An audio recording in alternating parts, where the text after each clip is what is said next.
मेरी बेटी की 3 शादियां हुई। उसके पतियों ने मेरी बेटी की ये एक चीज़ देखकर अगले दिन ही तलाक दे दिया। राज जानकर आपके भी होश उड़ जाएंगे। मेरा नाम मीना है। मेरी बेटी अपनी शादी के दूसरे दिन ही ससुराल छोड़कर घर वापस आ जाती थी और कहती थी कि मुझे ससुराल वाले परेशान करते हैं।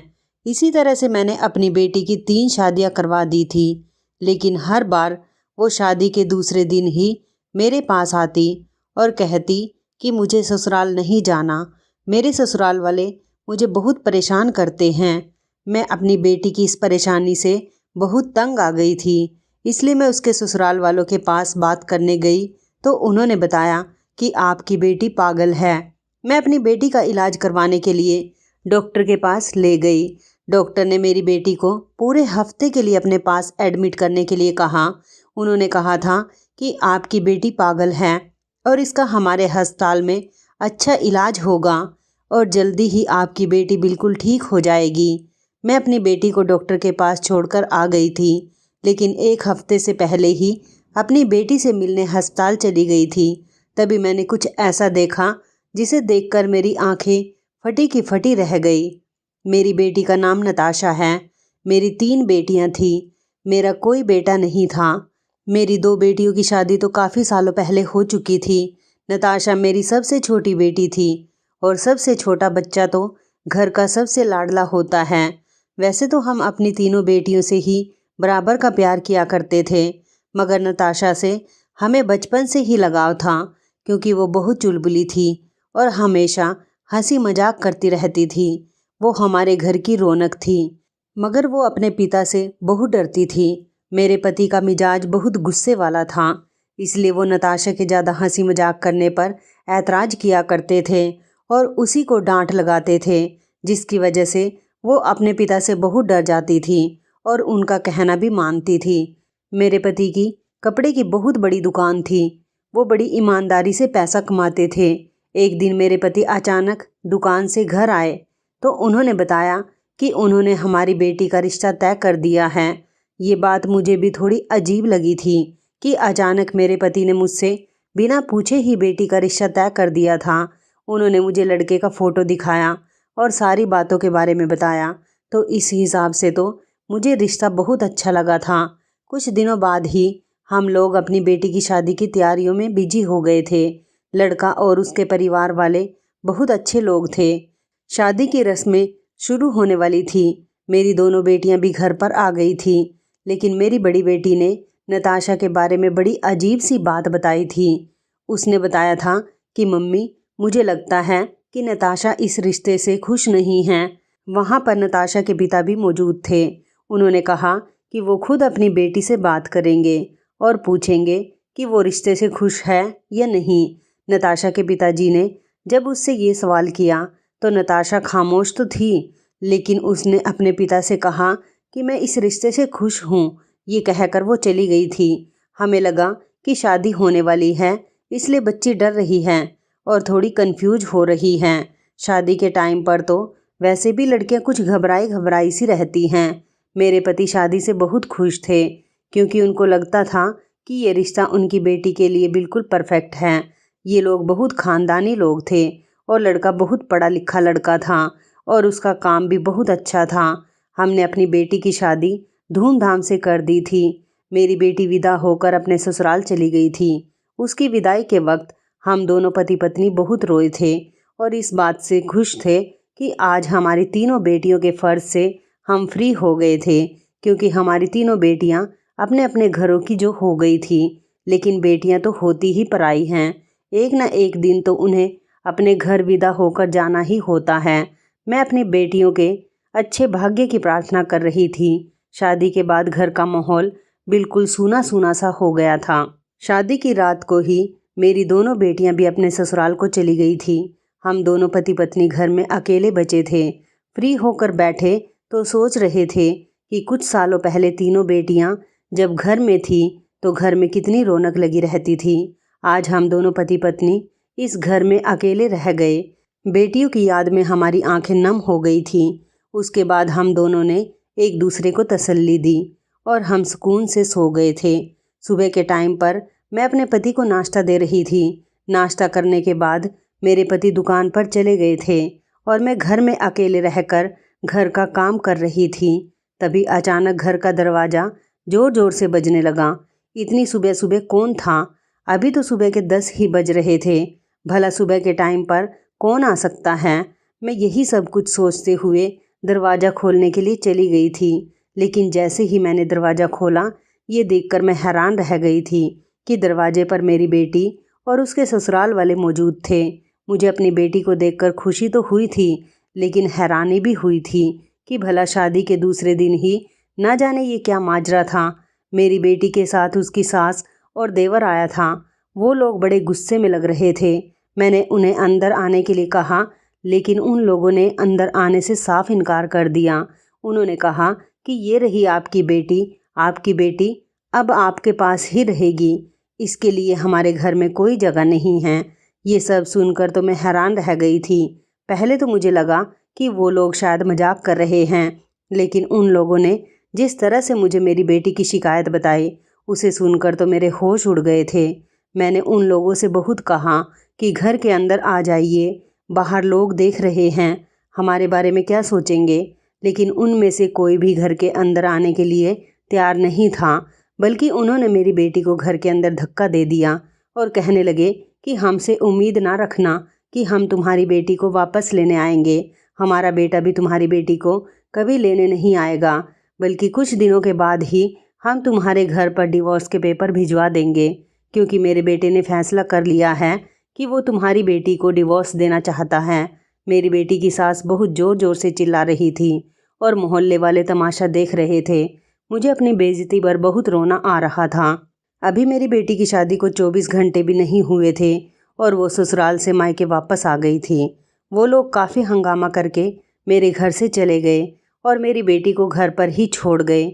उसके बाद मैंने अपनी बेटी से पूछा कि बताओ क्या हुआ है कि तुम्हारे ससुराल वाले इतना हंगामा करके क्यों गए हैं। मेरी बेटी खामोश रही और ज़ोर ज़ोर से रोने लगी। उसने कहा, माँ बताओ भला क्या मैं पागल हूँ? मेरे पति ने मुझे पहली रात ही पागल कह दिया और उसने कहा कि तुम पागलों जैसी हरकतें कर रही हो। मैं तो नॉर्मल सी लड़की हूँ। आपने आज तक मेरे अंदर कभी कोई कमी देखी है? उसने हाथ पकड़कर मुझे रात को ही कमरे से बाहर निकाल दिया और सुबह होते ही ये लोग मुझे यहाँ पर छोड़ने आ गए। इन लोगों को मैं पागल लगती हूँ। मैंने जल्दी से कॉल करके अपने पति को घर बुलाया। वो भी घर पर आ गए।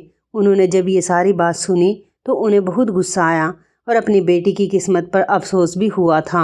मेरे पति ने लड़के वालों से बात करने का फैसला कर लिया था, लेकिन मेरी बेटी ज़ोर ज़ोर से रोने लगी और कहने लगी, मैंने आपके कहने के मुताबिक शादी कर ली।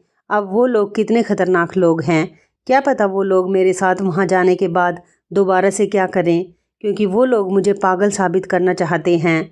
मैं पागल नहीं हूँ। अगर मैं वहाँ चली गई तो वो लोग मुझे ज़रूर पागल कर देंगे। अपनी बेटी के इस तरह के आंसू देखते हुए मेरे पति खामोश हो गए थे।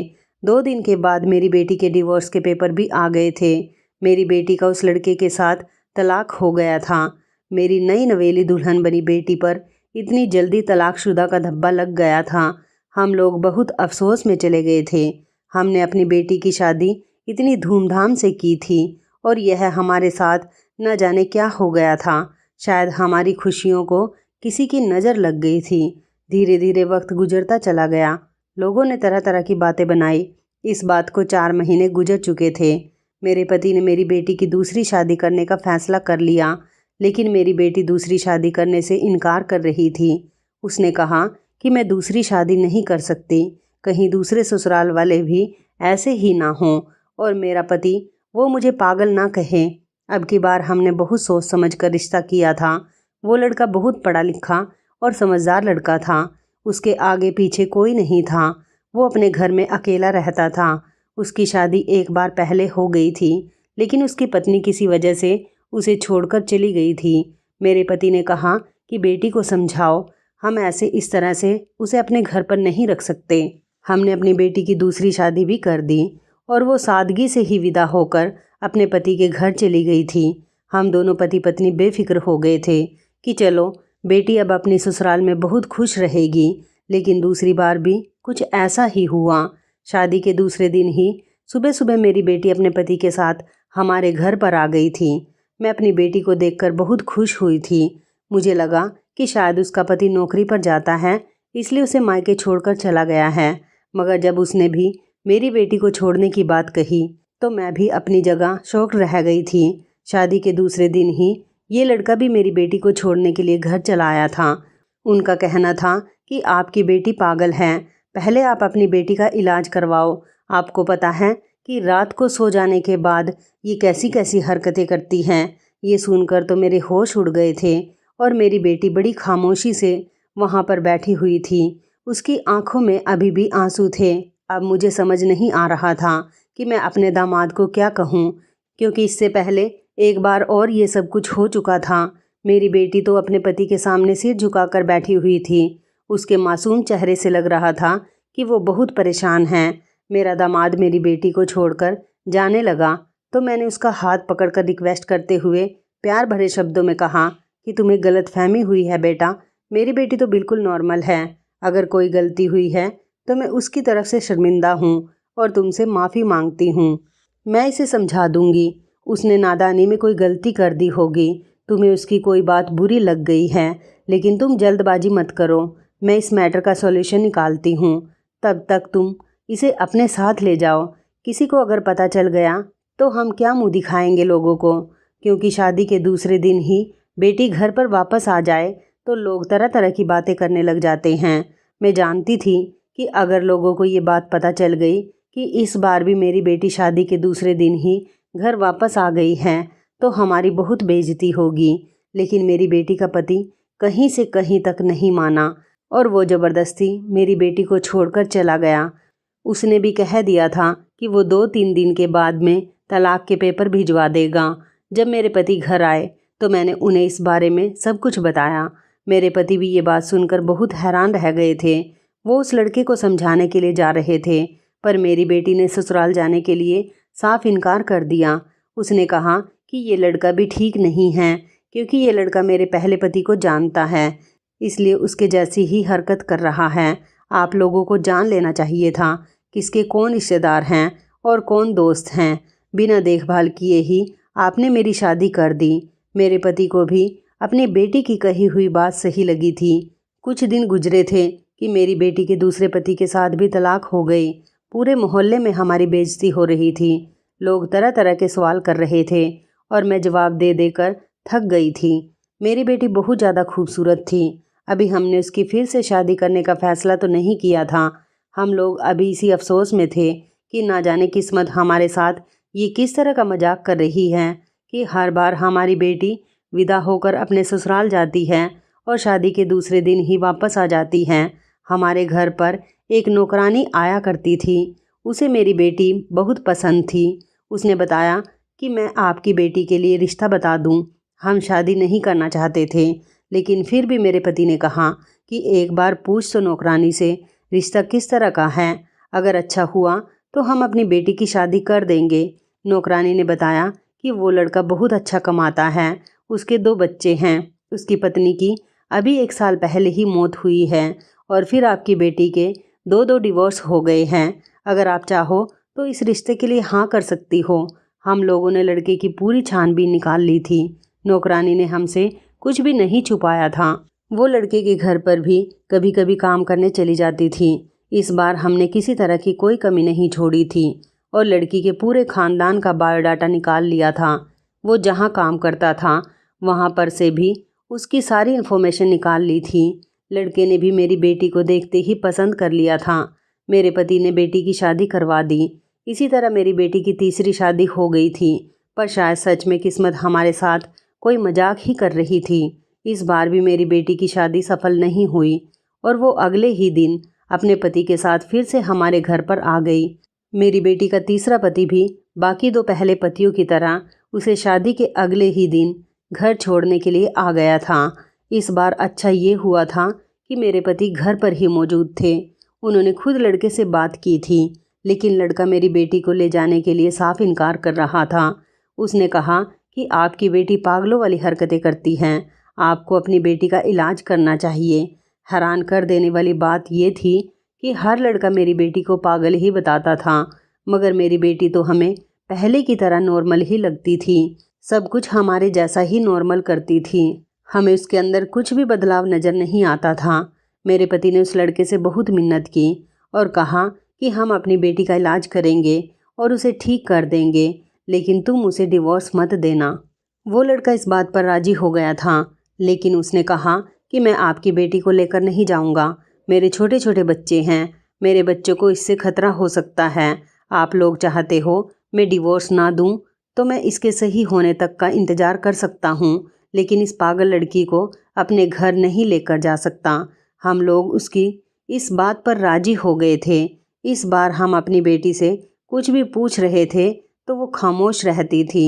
धीरे धीरे उसकी तबीयत भी खराब रहने लगी थी, वो पहले से बहुत ज़्यादा कमज़ोर हो गई थी। सब मेरी बेटी के किरदार पर बातें कर रहे थे, जो कि मैं नहीं चाहती थी।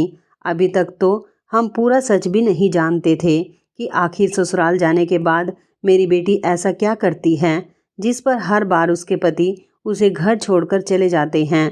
मेरी बेटी सच में कुछ तो ऐसा कर रही थी जिसकी वजह से हर दामाद ये सब कुछ कर रहे हैं, क्योंकि तीनों लड़कों ने एक ही बात कही थी।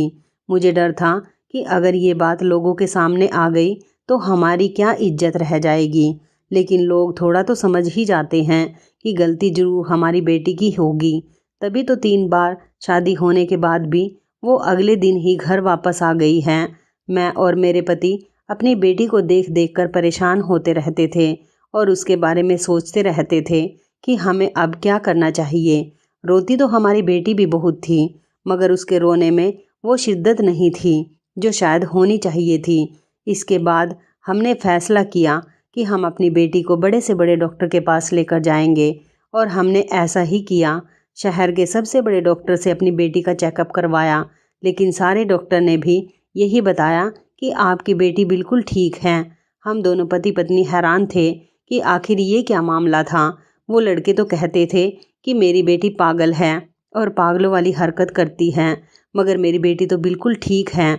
अगर कोई कमी होती तो ज़रूर उसकी रिपोर्ट वगैरह में आ जाती। मैंने सोच लिया था कि मैं इस वाले दामाद से बात करूंगी और कहूंगी कि तुम मेरी बेटी पर इल्ज़ाम लगा रहे हो, और उसे अपनी बेटी की सारी रिपोर्ट मैं दिखाऊंगी। हम लोग घर आ गए थे। मेरे पति ने फ़ोन करके दामाद को घर बुलाया था। मैंने देखा था कि मेरी बेटी चुपके से हमारे कमरे से झांक रही थी। जैसे ही मेरी नज़र उस पर गई तो वो अपनी जगह से गायब हो गई। वो अपने कमरे में चली गई थी। मैं उसके कमरे में गई और उससे कहा कि अब हम तुम्हारे पति को तुम्हारी सारी रिपोर्ट दिखाकर ही बात करेंगे। लेकिन मैंने महसूस किया था कि मेरी बात पर मेरी बेटी का रंग पीला पड़ गया था। उसके हाथ भी कँप-कँपा रहे थे। मेरी नज़र अपनी बेटी पर ही थी, मेरी हंसती खेलती मासूम बेटी, जो कभी सारे घर में हंगामा करती फिरती थी। अब वो खामोश रहने लगी थी और उसकी हालत दिन ब दिन खामोशी वाली ही होती चली जा रही थी, क्योंकि यह दुख बहुत बड़ा था। पहले उसे एक पति ने छोड़ा, फिर दूसरे ने छोड़ दिया, और अब तीसरा भी उसे छोड़ने को कह रहा था। शायद वो भी अपनी किस्मत से तंग आ गई है। नताशा मेरी तरफ देखकर कहने लगी, नहीं नहीं मम्मी, प्लीज़ उससे बात मत करना, ये बहुत बुरा इंसान है, ये उन दोनों से भी बुरा है। इस बदतमीज़ इंसान का क्या भरोसा, आपको उल्टा सुना देगा। वैसे भी आपके सामने वो शरीफ बन रहा है। मैंने अपनी बेटी से कहा, लेकिन वो तुम्हें तलाक दे देगा, इस बार भी तुम तलाकशुदा हो जाओगी। मेरी इस बात पर वो नज़रें चुरा रही थी। मुझे ये बात थोड़ी अजीब लग रही थी, मगर क्या कर सकती थी, वो मेरी बेटी थी, इसलिए मैं खामोश रही। ये मैटर मुझे कुछ अजीब सा लग रहा था, क्योंकि अभी मुझे ठीक से पता नहीं चला था कि इसमें गलती किसकी है। मुझे कुछ गड़बड़ का एहसास हो रहा था। कुछ तो था जो गलत था, मगर क्या सही है मेरी समझ में नहीं आ रहा था। मुझे अपनी बेटी पर इल्ज़ाम लगाने वाले लोग ही गलत लग रहे थे, क्योंकि वो मेरी बेटी को गलत बताते थे, जबकि मैं अपनी बेटी को बचपन से जानती थी और अभी भी वो हमारे साथ ही रह रही थी। वो तो कुछ भी हमारे साथ पागलों जैसा नहीं करती थी। मेरी बेटी बिल्कुल ठीक थी, तो वो लोग मेरी बेटी के बारे में ऐसा क्यों कह रहे थे? ये बात मुझे उलझन में डाल रही थी। मेरा दामाद, जिसे मेरे पति ने फ़ोन करके घर बुलाया था, वो आया ही नहीं था। हमने उसे बात करने के लिए बुलाया था, पर उसने आने से साफ इनकार कर दिया। वो दिन तो गुजर गया था। अगले दिन मेरे पति दुकान पर चले गए थे और मैं किचन में खाना बना रही थी। तभी मेरी बेटी मेरे पास चली आई। पहले तो वो काफ़ी देर तक किचन में खड़ी रही। ऐसा लग रहा था जैसे वो कुछ सोच रही हो। फिर मेरे करीब जाकर खड़ी हो गई और नरमी से कहने लगी, मम्मी, मेरी दोस्त है, उसने बताया है कि हमारे शहर में एक बहुत अच्छे साइकेट्रिस्ट हैं। वो बहुत अच्छे दिमाग के डॉक्टर हैं। वैसे तो मैं पागल नहीं हूँ, लेकिन एक बार हम साइकेट्रिस्ट को भी दिखा लेते हैं। अभी तक हमने सिर्फ डॉक्टर को ही दिखाया है। मैंने अपनी बेटी की तरफ देखते हुए कहा, क्या तुम इस बात पर यकीन करती हो कि तुम पागल हो? मेरी बेटी मासूम सा चेहरा बनाकर कहने लगी, अब जब लोग कह रहे हैं तो फिर एक बार और इस डॉक्टर को दिखाकर तसल्ली कर लेते हैं। मैं सोच रही थी कि साइकेट्रिस्ट के पास चलते हैं। मैंने कहा, तुम कहती हो तो चलते हैं। मैं उसको साइकेट्रिस्ट के पास लेकर जाने के लिए तैयार हो गई थी। बस मुझे तो यही चाहिए था कि भगवान मेरी बेटी को ठीक कर दे और उसका घर बस जाए, वो अपने घर में खुश और आबाद रहे। अगले दिन मेरे कहने की देर थी कि मेरी बेटी झटपट से उठ खड़ी हुई थी। मुझे उसकी जल्दबाजी पर शक होने लगा था, मगर फिर मैंने इस बात को इग्नोर कर दिया और हम दोनों घर से बाहर साइकेट्रिस्ट के पास जाने के लिए निकल गए थे।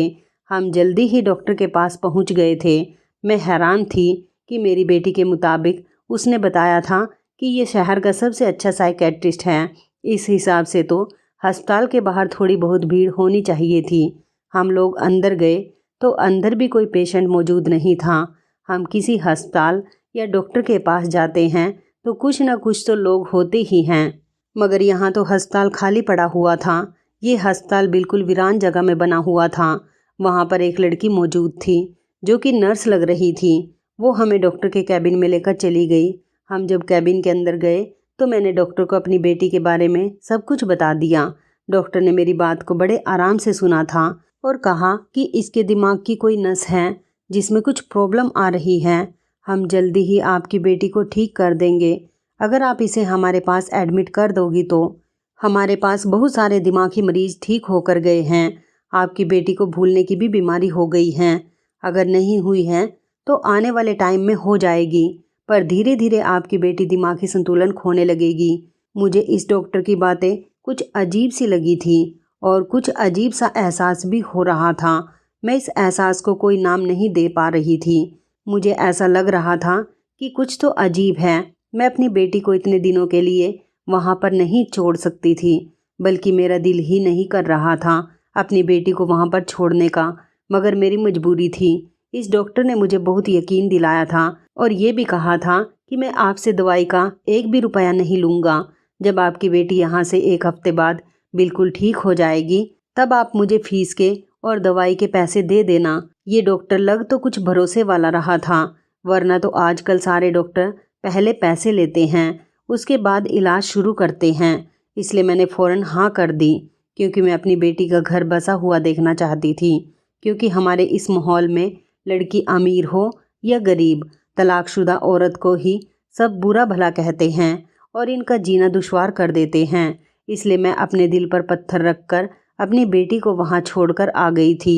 मुझे पता था मेरे पति इस बात से बहुत नाराज़ होंगे।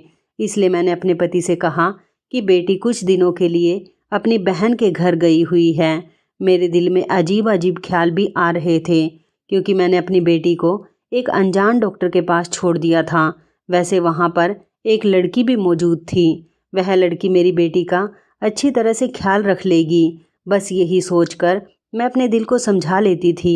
मैं घर आई तो मेरा ध्यान डॉक्टर की बातों पर ही अटका हुआ था। मुझे वो डॉक्टर फ्रॉड लग रहा था। उस लड़के के अंदर मुझे कुछ गड़बड़ लग रही थी, लेकिन मैं अपने सिक्स सेंस से इतना बड़ा धोखा तो नहीं खा सकती थी। मैं बार बार इसके बारे में सोच रही थी। शाम होने वाली थी। मैंने सोचा कि अस्पताल जाकर अपनी बेटी के लिए खाने का कुछ ले जाती हूँ। मैं किचन में जाकर खाना बनाने लगी थी। खाना बनाने में भी मेरा मन नहीं लग रहा था। मेरा ध्यान अपनी बेटी की तरफ ही पड़ा हुआ था।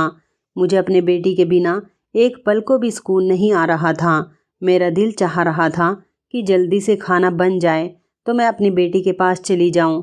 जितनी देर खाना बना तब तक तो मैंने इंतज़ार किया। मेरे पति भी घर आने वाले थे। मेरा दिल नहीं माना। मैं अपने पति को इग्नोर करते हुए खाना पैक करके जल्दी ही घर से निकल गई थी। रास्ते में अचानक से मेरे पति का फ़ोन आया तो उन्होंने मुझसे कहा कि मैं घर आया हुआ हूँ और तुम कहाँ चली गई हो। मैंने उन्हें बताया कि मैं पड़ोस में बैठी हूँ, अभी थोड़ी देर में आ रही हूँ। मेरे पति ने कहा कि जल्दी घर आ जाओ, मुझे भूख लग रही है। अगर मैं अपने पति को बता देती कि मैं पड़ोसन के घर पर नहीं हूँ बल्कि कहीं जा रही हूँ तो उन्हें मुझ पर शक हो जाता। मैंने जल्दी से फ़ोन काट दिया। मुझे पता था कि जब मैं घर जाऊंगी तो मेरे पति मुझ पर बहुत गुस्सा करेंगे, क्योंकि ये उनके आने का टाइम है और मैं गलत टाइम पर घर से बाहर निकली हूँ। इधर रास्ते में भी बहुत ट्रैफिक था। मुझे अपनी बेटी के पास जाने की जल्दी हो रही थी। मेरा ध्यान अपनी बेटी पर ही था। ना जाने मेरा दिल इतना क्यों घबरा रहा था।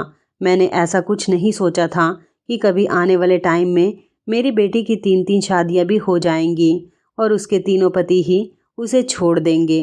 लेकिन अभी मैं तीसरी शादी के बारे में बहुत प्रार्थना कर रही थी कि भगवान मेरी बेटी का घर तीसरी बार बर्बाद ना हो। इस बार तो सब कुछ ठीक हो जाए। मैं अपनी तरफ से पूरी कोशिश कर रही थी कि मेरी बेटी अपने घर की हो जाए, मगर ना जाने किस्मत को क्या मंजूर था। ट्रैफिक बहुत ज़्यादा था। इधर मेरे पति बार बार मुझे घर बुलाने के लिए कॉल कर रहे थे। मैं अभी तक अपनी बेटी के पास ही नहीं जा सकी थी, तो फिर भला मैं घर कैसे आ सकती थी। अपने पति से बार बार झूठ बोलकर भी मैं थक चुकी थी। मैं रिक्शा वाले भैया से कहती कि भैया जल्दी चलाओ, पर वो भी रिक्शा कहाँ से चला सकते थे। ट्रैफिक इतना ज़्यादा था कि सारे रास्ते बंद पड़े थे। पूरे 1.5 घंटे बाद मैं उस अस्पताल में आ गई थी जहाँ मैं अपनी बेटी को छोड़कर गई थी। रिक्शा से उतरने के बाद मैंने गहरा सांस लिया और रिक्शा वाले भैया को पैसे दिए। उसके बाद मैं अंदर की तरफ बढ़ गई थी, क्योंकि मेरे दिल में बेटी और उस डॉक्टर को लेकर बहुत सारे वहम पैदा हो रहे थे। ऊपर से आजकल का ज़माना भी ऐसा है कि किसी पर भी यकीन करना मुश्किल हो गया। मेरे पैरों में बहुत तेज़ी थी। मैं जल्दी जल्दी सीढ़ियाँ चढ़ रही थी और अपनी बेटी के पास पहुँच जाना चाहती थी। ये मैं ही जानती थी कि मैंने आज का दिन किस तरह से गुजारा था।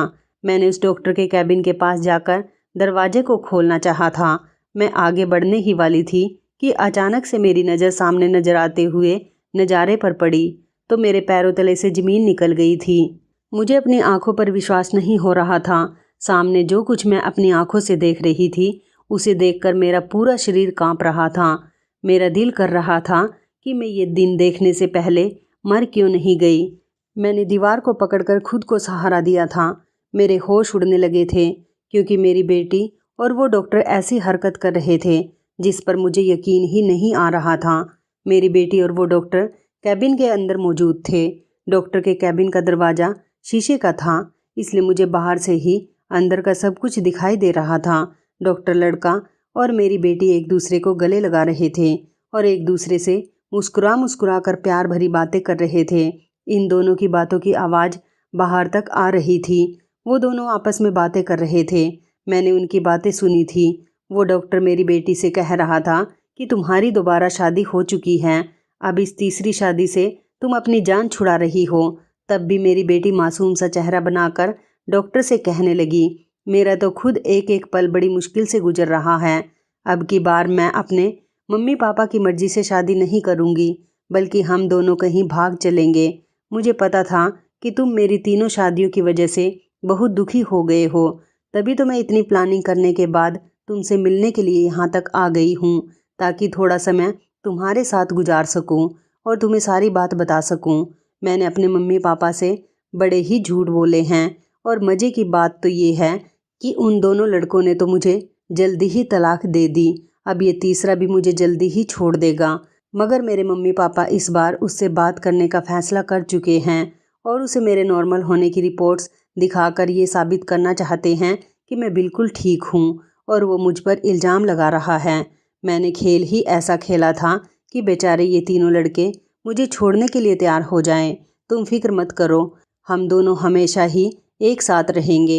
इस बार बस जल्दी से मेरी 2 बच्चों के बाप के साथ तलाक हो जाए। उसके बाद अगर मेरे माँ बाप ने मेरी शादी करने की कोशिश की तो मैं उनको तुम्हारे बारे में सब कुछ बता दूंगी। बस उन्होंने बहुत मुझ पर अपनी मर्जी चला ली। अब मैं अपनी मर्जी के मुताबिक ज़िंदगी जीऊँगी। मैं भी उन लोगों को दिखाना चाहती थी कि माँ बाप अपनी बेटियों की शादी बड़े भरोसे के साथ करते हैं। आखिर उनका भरोसा टूट गया। मैं ये साबित करना चाहती थी कि लड़की अपनी मर्जी से शादी करने पर भी खुश रह सकती है। हर बार ऐसा नहीं होता कि माँ बाप अपनी बेटियों के लिए अच्छा ही वर तलाश करें। जब शादी के बाद मेरे माँ बाप हम दोनों को एक साथ खुश देखेंगे तो उनकी बोलती अपने आप ही बंद हो जाएगी।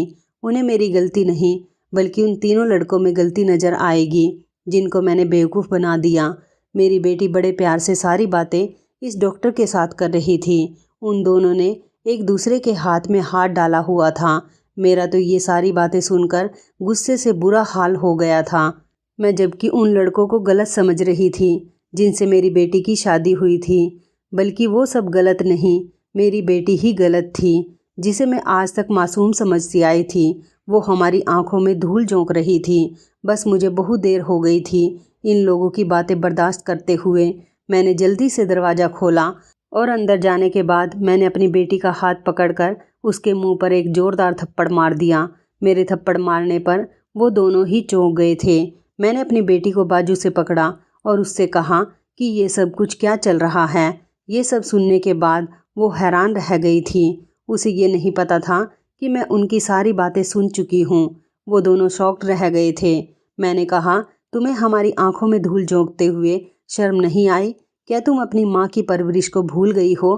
भला मैंने तुम्हारी ऐसी परवरिश तो नहीं की थी। मैंने गुस्से से बोलते हुए अपनी बेटी के गाल पर एक और थप्पड़ मार दिया, जिस पर वो डॉक्टर मेरी बेटी को मुझसे बचाने के लिए आगे बढ़ गया था।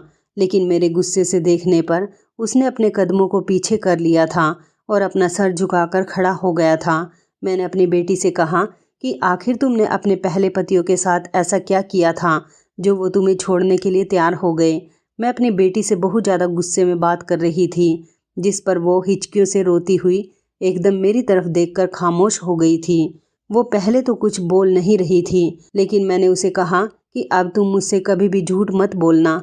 जैसी भी बात है मुझे सब सच बता दो, वरना मैं तुम्हारे पापा से तुम्हारी शिकायत कर दूंगी और तुम जानती हो कि वो तुम्हें कभी नहीं बख्शेंगे। मेरी बेटी रोते हुए कहने लगी, मैंने अपने पतियों के साथ शादी की पहली रात ही पागलों जैसी हरकतें करना शुरू कर दी थी, जिससे उन्हें लगा कि मैं पागल हूँ। मैं इस तरह से बिहेव करती जिससे उन्हें मुझ पर पक्का यकीन हो जाता। मैंने अपने पतियों को पागलों की तरह मारना शुरू कर दिया था। इसी तरह का बिहेवियर मैंने तीनों के साथ किया था, जिसकी वजह से वो तीनों बहुत ज़्यादा डर गए थे और मुझे तलाक देने के लिए तैयार हो गए थे। अपनी बेटी के मुंह से ये बात सुनकर मैं अपना सर पकड़कर वहीं पर बैठ गई थी। मैंने कहा, आखिर तुमने ये सब कुछ क्यों किया? अब ये भी बता दो। उसने कहा कि मैं इस लड़के से प्यार करती हूँ। ये कोई डॉक्टर नहीं है। हम लोगों ने आपसे झूठ बोला था कि उसका अपना क्लिनिक है, बल्कि उसके दोस्त का क्लिनिक है और इसका दोस्त कुछ दिनों के लिए शहर से बाहर गया हुआ है। मेरे पास इससे मिलने का और कोई मौका नहीं था, इसलिए हम लोगों ने आपसे झूठ बोला और ये सारी प्लानिंग की। पापा कभी हमारी शादी के लिए राजी नहीं होते क्योंकि इसका अपना घर नहीं है। ये किराए के घर में रहता है और इसकी फैमिली भी नहीं है। बस इसी डर की वजह से मैंने पापा को इसके बारे में कुछ नहीं बताया था। पापा ने मुझसे मेरी मर्जी पूछे बिना ही मेरी शादी कर दी। मैंने सोचा था कि मैं उनकी मर्जी के मुताबिक शादी कर लूँगी, लेकिन ससुराल में रहूँगी नहीं। जल्द ही अपनी शादी तोड़कर मायके वापस आ जाऊँगी। लेकिन आपने एक के बाद एक मेरी शादी करवा दी। मेरी खुशी के बारे में सोचा ही नहीं। ये सब कहने के बाद मेरी बेटी खामोश हो गई। मैं बहुत ज़्यादा रो रही थी और मैं सोच रही थी कि मैंने अपनी बेटी की ऐसी परवरिश तो नहीं की थी। मेरी बेटी कहने लगी कि मैं इस लड़के से बहुत प्यार करती हूँ और अब इसी से शादी करूँगी। मैं अपनी बेटी को बाजू से पकड़कर घर लेकर आ गई। घर आते ही मैंने अपने पति को सारी बात बताई। मेरे पति ने भी उसे बहुत मारा और उसे बहुत समझाने की कोशिश की, लेकिन वो हम दोनों पति पत्नी की बात समझने को तैयार ही नहीं थी। हम लोगों ने उसे प्यार और डांट दोनों तरीक़ों से समझा लिया था, लेकिन वो तो अपनी जिद पर अड़ गई थी। मैंने उसे कहा, तुम ये सोचो कि तुम शादीशुदा हो और तुम भी उसकी पत्नी हो। जो हुआ उसे भूल जाओ और अपने रिश्ते पर ध्यान दो, वरना तुम्हें हमेशा मुश्किलों का सामना करना पड़ेगा। मैं और मेरे पति उसे मनाने की बहुत कोशिश कर रहे थे, लेकिन वो तो कुछ नहीं समझे। हमने जिससे भी अपनी बेटी की शादी की थी, उसने कहा कि वो हमारी बेटी को तलाक दे दे। वो तो वैसे भी तलाक देने के लिए ही तैयार बैठा था। जैसे ही उसने डिवोर्स के पेपर तैयार करवा लिए और मेरी बेटी का डिवोर्स हो गया, मेरी बेटी ने अपनी पसंद के लड़के के साथ शादी कर ली। हमें अपनी बेटी की वजह से बहुत शर्मिंदगी का सामना करना पड़ा था। लोगों के सामने सारी बात खुलकर आ गई थी। हम दोनों पति पत्नी अपनी मौत की प्रार्थनाएं कर रहे थे। हमने अपनी बेटी से कह दिया था कि इस घर के सारे दरवाजे उसके लिए बंद हो गए हैं। हम लोगों ने कभी उसकी कोई खबर नहीं ली। हम दोनों पति पत्नी ने शहर छोड़ दिया था और दूसरे शहर में आकर रहने लगे थे। हम लोग दूसरे शहर में बहुत खुशी से रह रहे थे और पुरानी सब बातों को भूल गए थे। कुछ सालों बाद हमारी बेटी की मौत की खबर ने हमें हिलाकर रख दिया था। मेरी बेटी ने पागल बनकर अपनी 3 शादियों को तोड़ दिया था। हमें पता चला कि मेरी बेटी की शादी के कुछ दिनों बाद ही उसका एक्सीडेंट हो गया था, जिस वजह से वो सच में पागल हो गई थी। उसके पति ने उसका बहुत इलाज करवाया, उसको ठीक करने की भी बहुत कोशिश की, मगर वो ठीक नहीं हो सकी और इस दुनिया को छोड़कर चली गई। मेरी बेटी को भगवान ने उसे उसके किए की सज़ा दे दी थी। हम लोगों को उसकी मौत का बहुत दुख हुआ था, लेकिन ये तो शायद मेरी बेटी के साथ होना ही था। अब मेरी बेटी की मौत को काफ़ी साल गुजर गए हैं और हम इस हादसे से बहुत सालों बाद बाहर निकल कर आए हैं। अब तो ज़िंदगी हम दोनों पति पत्नी एक दूसरे के साथ गुजार रहे हैं और खुश हैं। तो इस कहानी के बारे में आपकी क्या राय है, कमेंट करके ज़रूर बताइएगा। दोस्तों, आपको हमारी ये मज़ेदार कहानी कैसी लगी, आप हमें कमेंट बॉक्स में ज़रूर बताएं। यदि आपके पास भी ऐसी कोई प्यारी सी कहानी है या फिर ऐसी कोई कहानी जिससे कुछ शिक्षा मिले, तो आप हमारे साथ उसको ज़रूर शेयर करें। दोस्तों, यदि आपको हमारी ये वीडियो अच्छी लगे तो आप हमारी इस वीडियो को लाइक शेयर ज़रूर करें और ऐसी ही दिल को छू लेने वाली प्रेरणादायक कहानियाँ सुनने के लिए हमारे चैनल को भी सब्सक्राइब करें। यदि आप हमें फेसबुक पर देख रहे हैं तो आप हमारे फेसबुक पेज को लाइक और फॉलो ज़रूर करें। तो दोस्तों, फिर मिलते हैं ऐसी ही ज़बरदस्त कहानी या टिप्स के साथ नई वीडियो में। तब तक के लिए धन्यवाद। आप सभी अपना ख्याल रखना। आपका दिन शुभ व मंगलमय हो।